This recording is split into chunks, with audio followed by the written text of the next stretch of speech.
ഒരിക്കൽ ഗൾഫിൽ നിന്ന് ഒരു സഹോദരൻ ഉള്ളാൾ തങ്ങളുടെ മോൻ എന്ന് പറയുന്ന ഇപ്പോഴുള്ള കൂറത്തങ്ങളെ വിളിക്കുകയാണ്. അയാളെ വിളിച്ചിട്ട് പറയണേ, തങ്ങൾ പാപ്പാ, ഞാൻ നിങ്ങൾ ഇന്നലെ എത്ര തവണയാ വിളിച്ചത്? എന്റെ കാറിന്റെ ടയർ പൊട്ടി ഞാൻ മരുഭൂമിയിൽ പ്രയാസപ്പെട്ടപ്പോ ഞാൻ നിങ്ങൾ ഇന്നലെ എത്ര തവണ വിളിച്ച്? ഞാൻ അറിഞ്ഞില്ലല്ലോ, ഞാൻ കേട്ടില്ലല്ലോ. തങ്ങൾ സാധാരണ മറുപടി പറയാം. മൂപ്പര് ചിന്തിച്ചില്ല ഈ ചോദ്യത്തിന്റെ കുടുക്ക്, മൂപ്പര് ആലോചിച്ചില്ല. പെട്ടെന്ന് പറഞ്ഞ മോനെ നീ എപ്പോ വിളിച്ച്? ഞാൻ അറിഞ്ഞില്ലല്ലോ. ഞാൻ നിങ്ങൾ എത്ര തവണ വിളിച്ച്? ഞാൻ അറിഞ്ഞില്ലല്ലോ മോനെ. എന്നാ ഫോൺ ഓഫ് ആയിട്ടോ സൈലന്റ് ആയിട്ടോ ഒക്കെ ആയിരിക്കും. ഫോണിൽ വിളിച്ചത് വരെ ഔലിയാപ്പാപ്പ നിങ്ങൾക്ക് അറിയില്ലെങ്കിൽ നിങ്ങൾ മരിച്ചാല് നിങ്ങളെ ദർഗയിലും അല്ലാത്തടത്തും നിന്നിട്ട് തങ്ങളെ രക്ഷിക്കണേന്ന് ഇടങ്ങേറ് വരുമ്പോ വിളിച്ച് നിങ്ങൾ കേൾക്കുമല്ലേ? ജീവിച്ചിരിക്കുമ്പോ നിങ്ങൾക്ക് ഈ കണ്ണും കാതും ഒക്കെ ഉണ്ടായിട്ട് പോലും നിങ്ങൾ കേൾക്കൂലല്ലേ?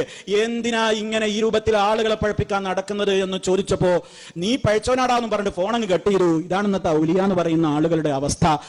ചിന്തിക്കാനാ പറയുന്നത്. ഏകനായ അള്ളാഹുവിനെ മാത്രം വിളിച്ചു പ്രാർത്ഥിക്കണം.